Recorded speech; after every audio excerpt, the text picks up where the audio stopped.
Most of you are familiar with Archimedes and the Archimedes principle. The story goes that the tyrant king of Greece wanted Archimedes to find out if his crown was made of pure gold or was it adulterated. So he gave this task to Archimedes and told him, don't break the crown but find out whether it's made of pure gold. So thinking about this, with thoughts across his mind as to how to do it, he walked into one of those bathhouses which were famous in Greece at that time and got into a tub that was full of hot water. And as is expected, the water came out when he got into the tub. The deeper he got into the tub, more the water came out. And suddenly there was a spark in his brain because he had discovered how to find out if it was pure gold or not. And that is the famous principle of Archimedes. And the story goes that he ran out of the tub naked across the streets of Greece till someone told him that he doesn't have clothes. But my dear friends, my story is not from Greece. It is from a small hamlet in the coastal district of Karnataka, Manipal. And obviously none of us ran out of the tub without any clothes at any time. Now, I grew up in a town not too far from Manipal, just a few miles away from Manipal. And when I was born, there were only two professions that you could look up to as you went to school. If you are brilliant, you became a doctor. Otherwise, you became an engineer. If you didn't get into these two branches, then you were a nobody. So it was easy for me to choose my profession. And then there was this famous family doctor of ours in Udupi who was so well respected. He was not only a very well respected doctor in town, but his wife was actually the first lady of Udupi. Nothing happened in Udupi, even my engagement and marriage would not happen without her consent. So that's the kind of respect the doctor and his family had. And it was indeed a very noble profession. I got into it thinking that I could serve people and also be secure. And that's how I became a doctor. And Manipal at that time was a shining city, and most of us felt that if we could get through Manipal, then we could conquer the world. And that's what happened to most of you, will happen to many of you now who are going to be graduating from here. If you conquer Manipal, you have conquered the world. Now, many people ask me, what is your connect with Manipal? And I honestly believe that my connect with Manipal is divine. I'll tell you why. I was born in 1954, and Dr. TEDxMAHE established the Kasturba Medical College in 1953. Believe it or not, the lady doctor who delivered me was the one and only famous Dr. Padma Rao, the first professor of obstetrics and gynecology from Kasturba Medical College, who was my mom's friend. So she delivered me. So literally I was born into Manipal. And then, of course, I did my pre-med, graduation, post-graduation, and went to the US for a stint and came back to Manipal. So my entire life is sort of in Manipal and has been in Manipal. Now, I have to tell you an interesting anecdote. Some time ago, I met a young person, one of them like you, who was trying to get into a non-medical organization. And I saw the application for the application form for the job. And in addition to the usual biodata stuff, there was one which said previous workplaces. And there were 15 lines to fill up your previous workplaces. So it's not uncommon for people to change jobs, but I thought 15 was a little extreme. And there were two columns which said number of months worked in each place. Number of months, not years. So I was just going through, it was going through my mind, how do I fill this form? If I were to fill in this form, I would say previous workplace, Manipal for life. And the two columns that said the number of months at the workplace would be difficult for me to fit in the 600 months that I've been at Manipal. So that's the way it is. So when we were growing up, there was a lot of cynicism in the world saying that unless you are born to a rich family, born with a silver spoon, or you had a godfather backing you, or you settled abroad, you couldn't be great in life. And ladies and gentlemen, I want to tell you that's far, far away from the truth. The shining example of that is what you have seen in our Honorable Prime Minister, from a very humble background to the most powerful leader in the country and maybe in the world now. So I don't think you have to be rich, have a silver spoon, or settle down abroad to be successful in life. Many people tell me, oh, it's easy for you to preach. You have achieved a reasonably good career. You don't have to job hunt like us. But believe me, it was not easy when we started. As you are aware, after my graduation and post-graduation in India, I went to the US. Great country. Believe me, I have no regrets of going and spending enough time in the US. I had wonderful training. I had great mentors, learned the use and the importance of processes in practice of medicine. And then, of course, they were very kind. We always feel that you are treated as a second-class citizen when you go outside of the country. But it was the reverse for me. It takes normally 7 years to complete your training in medicine, nephrology, and critical care in the US. Believe it or not, my mentors let me take the exams in 3 years. They waived off 4 years of my training because they felt I was reasonably well trained in India and I could take the exam. So the 7 years was condensed to 3, which I don't think would ever happen anywhere else in the world. And not only that, the minute I finished my training, I was appointed as associate professor in medicine, director of transplantation, and senior consultant in nephrology at St. Louis University. And I had a whole army of trained people, wonderful fellows, and the best of infrastructure available for me to practice medicine. So when I decided that I'll come back to India, many of them thought I was absolutely crazy. Believe it or not, they apparently had said the same thing about our founder when he wanted to set up a medical college in the forest of Manipal. Apparently someone said he is mad, he's crazy, he probably should be arrested. So many of them felt I was crazy to go back to India when I was so well settled in the US. And since I was a little confused myself, I asked a close friend who had actually gone to India but had then moved back for various reasons. So I called him and his crisp one-sentence answer was, Sudarshan, you are committing professional harakiri by going to India. You know the term harakiri means suicide in Japan. So he said I was going to commit suicide by going to India. Then I got a little scared. So yes, again, these thoughts went through my mind. And I must thank my wife who literally pushed me to take the plunge of coming to India. And I'm ever so grateful to her because she pushed me to come to India and there is absolutely no regrets of coming back.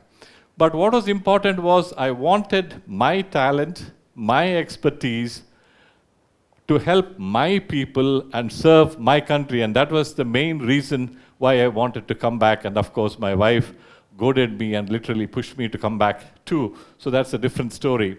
Now, coming back to India, what we did see was that it was tough. I came from a very well-established job and a career in the US, and I was given a fancy title of head of the department of nephrology. So I'm sure you'll all be thinking, oh, this man came as head of the department of nephrology. But believe it or not, the department consisted of only one person. So I was the head and tail of the unit. And of course, we had many third world problems at that time. No trained people, then power shortages, power cuts every now and then. And literally, many a time when I was on rounds in the dialysis unit, the machines would stop because the power there was a power cut and the generators would take some time to kick in. And we had to open up the machine and crank the pump so that the blood keeps flowing and the patient doesn't arrest. I do not know if you have seen these old cars, you have to crank them in the morning to get it started. So those days, dialysis machines also had a mechanism where you could crank the pump so that you can keep the blood flowing. And then I've spent a lot of time inside and outside the lift, waiting for the lifts, or to getting the lift started again because of power cuts. And of course, one of the biggest problems was there were no trained people at that time. And it's very interesting that when I have never worked in a private setup without academics in my training in the US or elsewhere. So when I came back, one of the things I found was that there was no postgraduate training in nephrology in our state, either in the private sector or in the government sector. So I decided we should start one, and we are very pleased that in the late 90s, we set up the first postgraduate training center in nephrology in Karnataka. And I'm very happy to let you know that we have close to 100 fellows who have gone through our portals and now are practicing not only across the breadth and the length of the country, but also abroad. And very interestingly, many of them have started their own training centers and producing more nephrologists. This is a matter of great joy to me. and made my time in India really worth it. I would have never achieved this in the US because every city had multiple training centers, so it was no big deal getting another center there. Then, of course, anytime you have success, you also have to be worried about what can go wrong next. And that is what happened in the recent past. We had this terrible, terrible status where the COVID pandemic, once in a lifetime kind of pandemic, struck us very hard and literally brought us down on our knees, and life came to a standstill. We didn't have patients, we could not have patients coming to the hospital because of the lockdown. COVID beds were blocking all the non-COVID care. And I had a lot of free time, and literally and actually I spent a lot of time in my tub. And that is the time that I got a lot of time to do something that most of our generation doesn't do. That is introspect. So I was able to introspect, and during this introspect, I did find that many of the things we were doing were probably getting to be meaningless. When I moved from pure clinical work to administrative work, our days were full of plannings and meetings and forecasting the future.